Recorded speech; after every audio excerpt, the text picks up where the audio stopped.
TitleMatchNetwork.com. Is there like a competition to see who can get like the best looking girl, or is there ever like a fight like, hey man, I had her first, she's mine?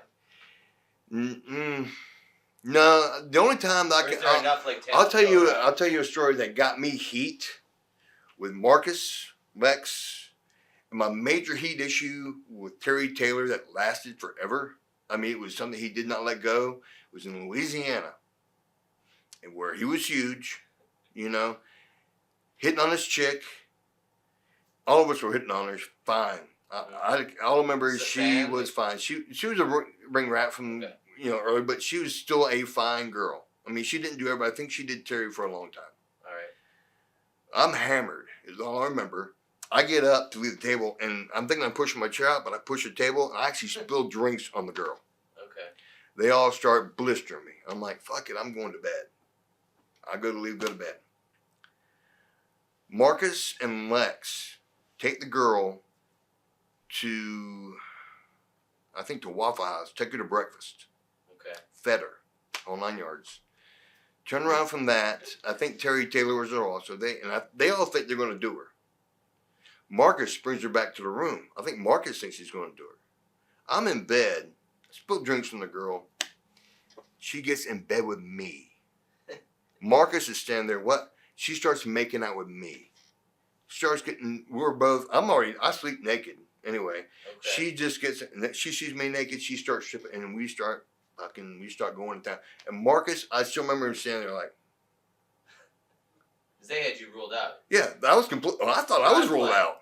But this is how it happened. I mean, this is the weird thing, the whole scenario of it. Terry Taylor, Lex Luger, Mark Bagwell, Scotty Riggs. Right. The lowest guy on the totem pole when it comes to stars who've been in WCW for a while, whatever. Yeah. And I get the chick, and she actually comes to do me. So. And that got me heat in a sense. That's one of those oddball stories where like everyone thinks they're going to get the girl, and all of a sudden I do. That happened to me numerous times where I thought I wasn't even in the mix, and I get the girl like that somehow. Because I think because I didn't pay her any attention. She wanted me when everybody else, all the stars were fawning over her. Scotty Riggs is sitting back going, have her, take her, do her. And next thing you know, I'm in bed doing her. Right. And that's just the way it happened. And it happened almost everywhere we went. So was Terry Taylor kind of like in the game here? Is he? He thought he was. He thought he was. Well, I mean, he was. I don't know. He's got to be like 40 years old. Dude, he still had the kismet. Dude, he was known forever. He'd walk in, and a lot of places we went to, he'd been there many times before as a wrestler. So the girls knew him. Okay. So it wasn't like he just walked into an office guy in a suit and tie or whatever, and the girls are going, he's all, No, he was still Terry Taylor. Okay. He still had the stroke as that person. Did he have a reputation that you know of as being like a... As a ladies' man? Yeah. Not that I know of. Not that I saw. I mean... Kind of learned it, I guess. Yeah. Well, I got heat from it. Okay. Because he was... Every girl that I did, he was wanting to do. And he was getting pissed off. Did he ever say anything to you? Like, hey, man.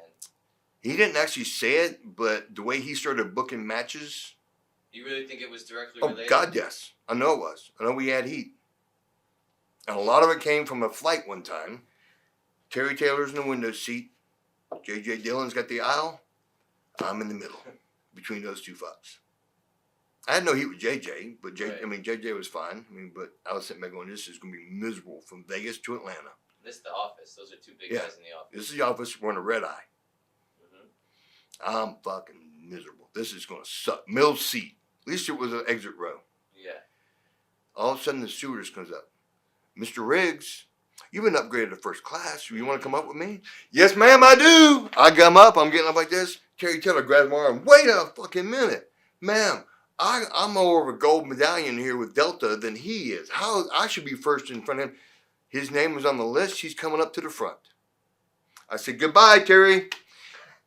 I said, man, can you get me a Coors Light, please? I grabbed my bag, gave it to her. She took my bag. JJ passed me in the ass, basically.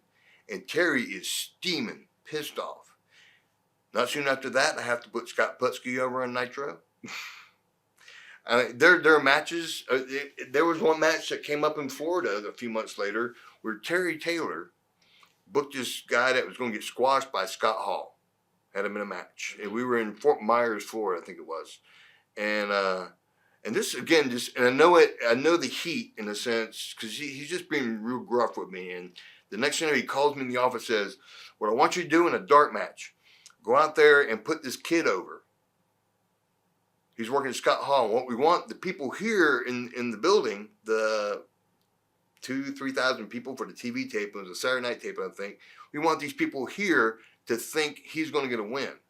He can beat Scott Hall. If he beats you, he can beat Scott Hall." I said, "Terry, you fucking crazy?" He gives me this. "What is this? Your hometown?" You know, you always get at it. You can't lose in your hometown. The wrestler can't lose. I'm like, "No, this ain't my hometown, but that's bullshit what you're doing, Terry." He's like, "This is what we want." And I said, "I ain't doing it. I'm not doing it, Terry. You're not doing this to me." And I always got this feeling he was getting back at me for stuff because he was booking me stupid stuff. And I just, I would never understand it. And I walked out of the room. About a half hour later, I'm sitting there talking to Nick Patrick, trying to explain to him what's going on. And Nick's like, "Hey, don't worry about it. Don't worry about it. Just, you're not doing it, are you?" "No." He goes, "I haven't called you back for anything else." "No, you're fine. You're fine. You have a right to speak up. You're under contract. You shouldn't have to put somebody over who's just here for that." And Scott Hall's going to go out there and beat the guy to death. He ain't going to give the guy nothing. Arn Anderson and Kevin Sullivan walk out. "Scotty, come here. We need to talk to you." I'm like, "Oh, fuck." I walk up. Arn and Kevin go, "Beautiful what you told Terry. We loved it. You're right. He's wrong. We just had to sit down with him for 30 minutes. He's pissed at you about something. We don't know what it is. But he wanted you to do this for some reason. It makes no sense for you to go out here and do a dark match with a guy that we know Scott Hall's going to beat the guy to death. That makes no fucking sense. And for him to do it to you, there's something wrong. He's pissed off at you about something." And that's when things start, in my own mind, are going, now it makes sense. He's mad that I keep nailing these girls. I mean, Terry's Terry.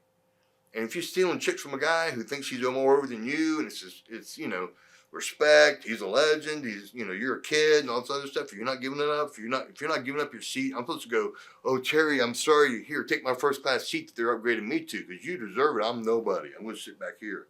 Bullshit.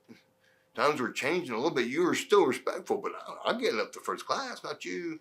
Yeah. Red eye flight from home, from Vegas back home. No question about it. I'm getting drunk. Yeah. So, but I mean, that was a scenario going on at the time, and it was just that the American males, we were hot young baby faces. They pushed us they pushed us to the chicks, and we were getting them. And it got us heat with a lot of the boys. Some of the guys didn't like that we were getting the chicks because they were flocking to us at times. So we walk into a building, or not to, but a hotel, a Marriott, or wherever we were staying at, and there were chicks that were there for us. That's when we started pitching some of them off to the older guys. We were like, "Hey, what you need to do if you want to be with me next time we come here, you got to go do him." Who's him? Like, who's the one that you always I know? really don't want to name drop stuff on this, even though this tape is for that. But a lot of these guys I know and respect. And exactly. Some are married too. You don't have to get anybody in trouble, but let me ask you this then. Let's just say they were all upper guys that were married at the time. And again, I'm just not going to go there with that part of it. I can't do that because there's still families and kids. Let me ask you this. Sorry. TitleMatchNetwork.com